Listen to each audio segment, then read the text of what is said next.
Buenos días, buenas tardes, y buenas noches. Bonjour, bonsoir, good morning, good afternoon, good evening, and good night, wherever you may be. And J. Slater case, it is August 15th. It is Assumption Day. If I move my big fat head out of the way, it wishes you all, every one of you, even those that are not fully aligned with the foul play group, happy Assumption Day, commemorating the Assumption of the Virgin Mary, chosen background of the day, the Virgin Mary into heaven. Not to be confused with Ascension Day. Ascension Day in May commemorates the ascent of Christ into heaven, but the actual bringing of Mary, rather than the ascending of Mary, is known as the Assumption. And it is mainly a Catholic festival, but as far as I remember, celebrated Spain, France, Italy, and other places. Why the mini lecture on the Assumption Day? Because let's make this a pre-Sunday roast, minor roast, but let's give her a roasting of one bumblebee, Bea La Fea from Tarifa. Um, you always love it when someone in the accident group has a good laugh at correcting you, or in this case, correcting me, when they have made the most horrendously ignorant of errors. And on the Lord Lugworm channel, Bea Lafair had a good chuckle that I had called Assumption Day, Assumption Day. She tried to correct me in her fallible way, saying that it's not Assumption, it's Ascension Day. But of course, she is completely wrong. So I didn't post on that this morning. And it was good to see Lord Lugworm. And from now on, let's call him Sluggy S apostrophe Lugggy to, I guess, rub it in or to commemorate the fact that Sluggy can never get the apostrophe right. So let's confuse him even further by slipping one into his name, S apostrophe Lugggy. But Sluggy was very quick to pat his protege on the back. Bea Lafair got a very good thumbs up. And yeah, isn't Duncan a ball bag for not knowing the difference between ascension and assumption? Once again, Sluggy, there it is. Happy Assumption Day. Once again, there it is, Bea Lafair. Happy Assumption Day, August 15th. Will we see any kind of backpedaling? Will we see any kind of apology? Will we see any kind of mea culpa? Will the horrendous error of ignorance made by Bea, who couldn't even be bothered to check it with AI or Wikipedia, will we see the comment removed? Or will it just remain there as an error of fact? This is not opinion. This is not interpretation. This is not analysis. This is fact. Today is Assumption Day, Beamondo. Either correct it or live forever in ignorance. The choice is yours, but don't ever come claiming you've corrected me when I am 100% right. You are 100% wrong. In those circumstances, Bea Lafair, get ready for a darn good roasting. All right, Bea Lafair. Just to help Bea Lafair a little more, let's dip into French and Spanish here. The day in Spanish. I know it's bizarre, isn't it, that I'm lecturing you, Bea, in Spanish. The day in Spanish, Assumption Day, is La Asunción, or La Asunción, which is also the name of the capital city of Paraguay. Maybe that city was founded, I don't know, on Ascension or Assumption Day. I have no idea, but La Asunción is the capital of Paraguay, and that is the name of Assumption Day, La Asunción. In contrast, Ascension Day in Spanish is La Ascensión. Now listen to the difference. La Ascensión and La Asunción. La Ascensión. La Asunción. To me, they sound quite different. But to your befuddled mind, Bea, they might be exactly the same. Get a load of this, Bea. In French, there's hardly any difference in sound, but it is there if your ear is well tuned to French pronunciation. So the French for Assumption Day is l'Assomption. L'Assomption. And for Ascension Day is l'Ascension. L'Ascension, l'Ascension. The point is, Bea, not for the first time in your life, you got it wrong, you posted it wrong, you had a good chuckle at someone that was right, and that deserves a bit of a roasting. Okay, I've labored the point. Let us move on to Saturday, Sunday, Monday. Still lingering on this, still dwelling on this. And a lot of people are debating this whole notion that if, we're not settled on it, but it's if Jay's body was found on the Saturday, and as Chris and Luggy tell us, choppers were flying in Saturday afternoon, the great discovery, the great retrieval was all happening on the Saturday afternoon. How is it that on the Sunday, people are still out there searching?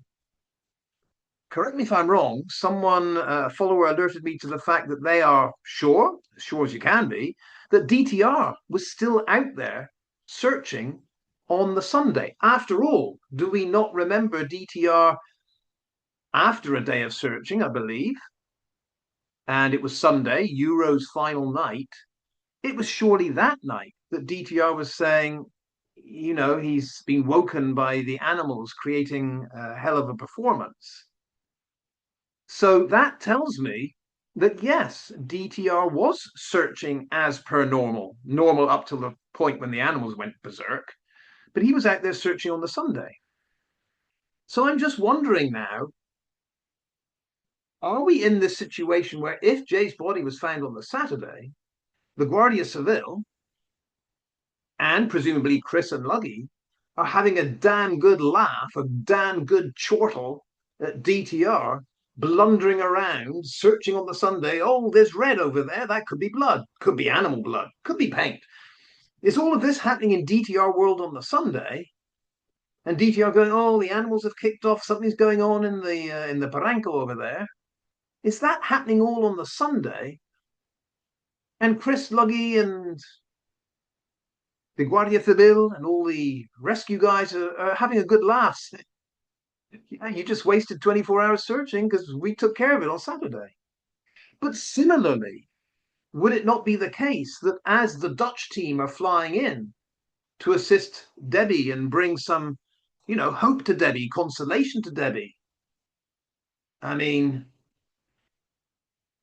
you've got to think at that point, if the Dutch are flying in to start their search, and they fly in, I believe, on the Sunday. It is the Sunday, because I'm sure it's the Sunday that they meet Debbie and they're given some of Jay's clothes in preparation for the Monday.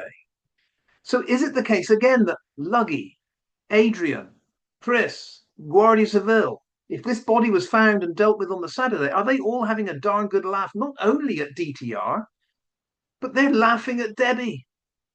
They're laughing at the Dutch team, saying, this is just too funny. You guys have got your dog sniffing Jay's clothes on a Sunday evening. And Jay was found and retrieved 24 hours before that. Good luck with your search. Is this kind of Chris's revenge? Chris out there saying, yeah, 52K went to the damn Dutch and they didn't do a thing. They were late to the party. Chris, Luggy, and Adrian having, because they care so much for the family, grieving mother. But at the time, they had a darn good laugh at anyone that was out there looking for Jay on a Sunday or a Monday. Was this one big cruel joke, Luggy? You know the answer. Is this one big cruel joke? Chris, you know the answer. Is this one big cruel joke, Guardia Civil? Casalis. The accident group that all have all the answers, because all the answers came out in the inquest. Accident group has all the answers. Was this all one big cruel joke to have people keep searching Sunday and into Monday when it was all over on the Saturday?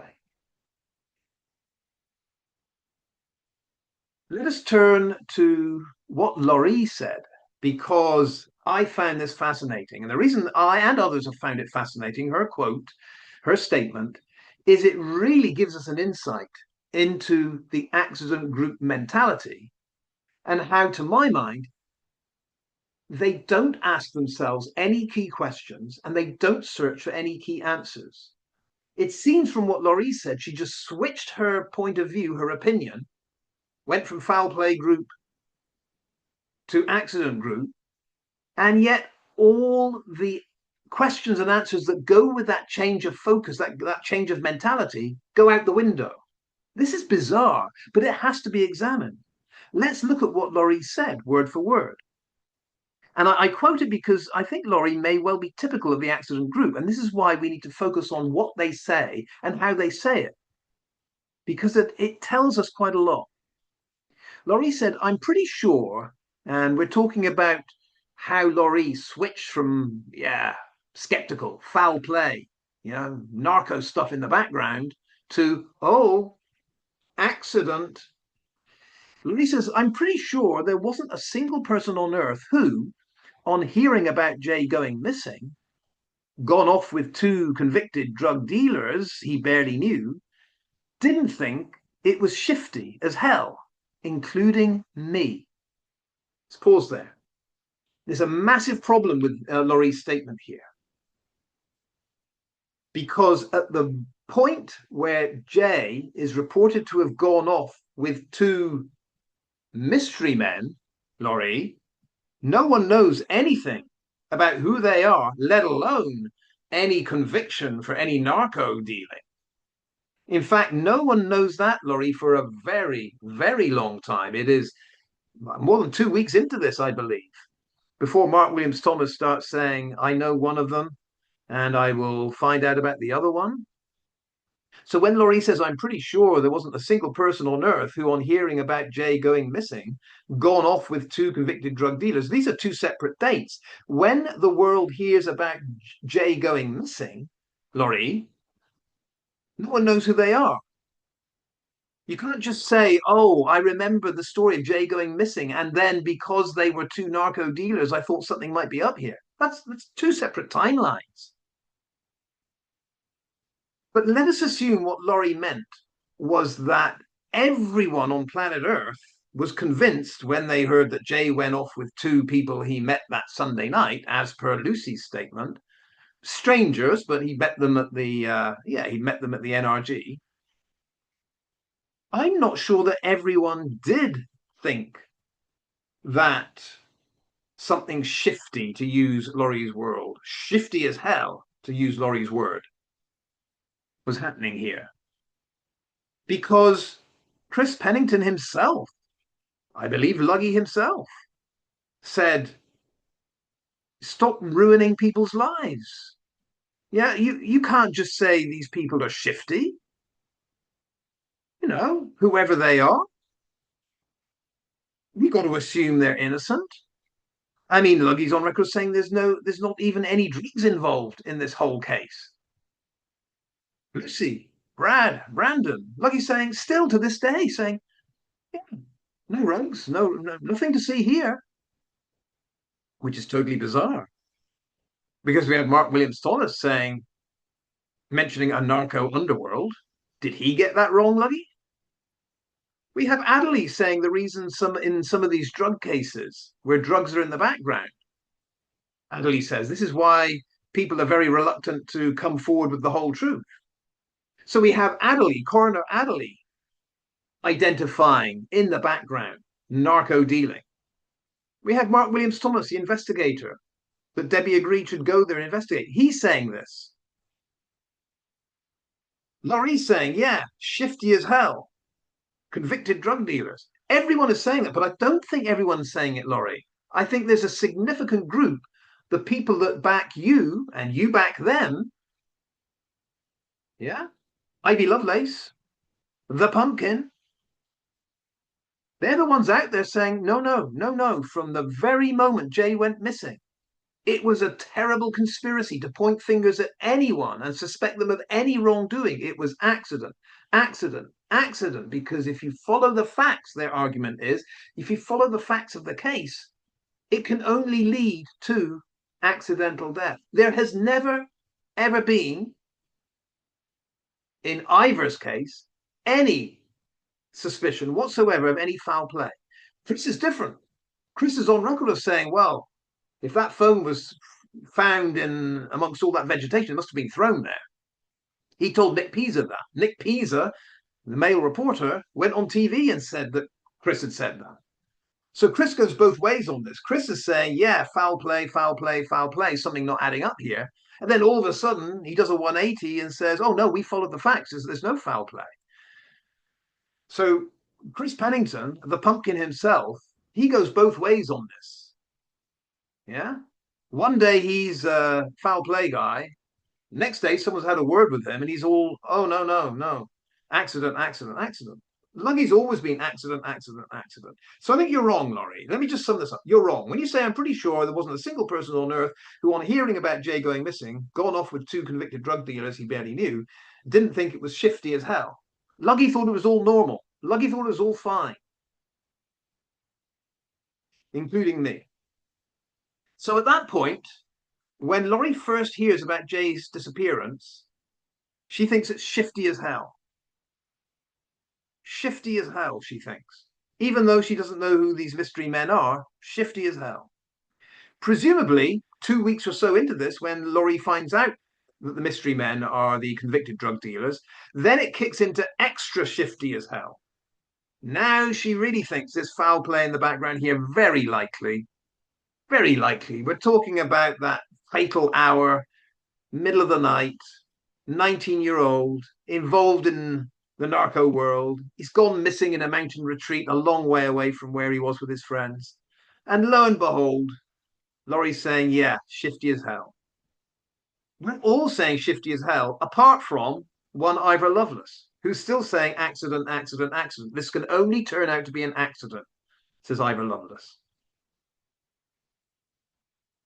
And then we get this curious phrase. Lorree says, I began to change my mind once his body had been found.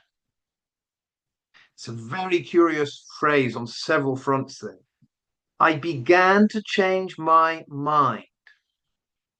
Usually, when there's some kind of revelation in a crime case or any case, there isn't really a period where you change your mind. You might have certain doubts at some point, but to change your mind, it's like an epiphany. It's that moment, it happens, and you've learnt a new fact, and that new fact has shown you that you were wrong. So I'm curious about this. I began to change my mind. Why only began to change your mind? Was the fact that Jay's body was found not quite convincing enough? I began to change my mind once his body had been found. You see, it's not I changed my mind when his body was found. I began to change my mind. So the body's found, and Lorree begins to think, oh, maybe now the body's found, the whole foul play thing becomes less of a logical conclusion. But she's still hanging on to it a bit because she's only beginning to change her mind. So my question is, what happened, Lorree, after and subsequent to the finding of the body that completely changed your mind? What are the moments, the facts, the other information that you received after the body was found that completely changed your mind? This is what we never find out. And if we read on, you'll see what I mean. Lorree says, I have no issue with changing my mind, with more information as I am not presumably invested, as I'm not personally invested. This word information, when you hear it as an explanation for why someone changed their mind, you've got to dig deep because it's a deflector. If I say I changed my mind on something because I received new information, that's not answering the question why I changed my mind. You've got to ask, what is the information that you received that changed your mind? Just the word information is a gloss over. And this is what Lorree's doing here. She's glossing over what information precisely swung her over from foul play to accident. So always beware when the action group use this word information. It's just glossing over it. They won't be precise. And the reason they won't be precise as to what specific information changed their mind is because there isn't any. There's nothing. There's no specific thing that they learned that switched them totally from foul play group over to accident group. That's why they go along with this vague more information. I found, what is it, Lorree? The body was found. Bingo. Body's found. So you're beginning to change your mind, but you're not there yet. What were the other events, specific pieces of information? What were they that swung you over from beginning to change my mind to boom, this was an accident? Don't hold your breath, folks. Lorree doesn't have an answer. Janie doesn't have an answer. Bea doesn't have an answer. Chris Pennington doesn't have an answer. They never give an answer. Over 2 years into this, not one of these people that did a 180 will ever tell you specifically what they heard and what changed their mind. They will hide behind this shield of, oh, it was new information. Yes, yeah, if I'm going to do the Essex accent, I heard some new information, and when the body was found, when they found that body, like, I changed my mind. Because whenever the body's found, that means it's accidental. Is what I was thinking. I was thinking that, when for example, those Victorian detectives, when they found the body, like, of Jack the Ripper's victims, to me that meant it was an accident. You just find the body and there's an accident, ain't it? Well, I thought the same. I thought when Jake's body was found, that means that it must be an accident. You know, you know. No, I really can't say what other information's out there. I can't say that. But there was just more information that made me think it must be an accident. Yeah. I'm not buying it, Lorree. You're not buying it either. You know, Lorree, that you changed your mind because of nothing. No new information you received changed your mind. You changed your mind because you didn't like. Let me just play psychoanalyst here. You changed your mind, Lorree, because you didn't like how certain people like me in the foul play group were so rudely, abruptly calling out charlatans, liars, and others in the accident group for spouting nonsense. You just didn't like my manner of dealing with it. You didn't like the logic I put forward. You felt very aggrieved and defensive. You felt, because you put yourself out there as accident group person, that you had to defend your position. But when you actually looked, Lorree, into how to defend your position, you couldn't do it. All you could do was say, oh, there's more information out there I got. And then when I got that more information, yeah, I began to change my mind. And then I did change my mind. That's what happened. Lorree, give me an effing break, will you? All right, let's leave it there. Happy Assumption Day. But for Bea, happy Ascension Day, which was back in May. Okay? Hasta luego, adios, hasta la vista. See you next time.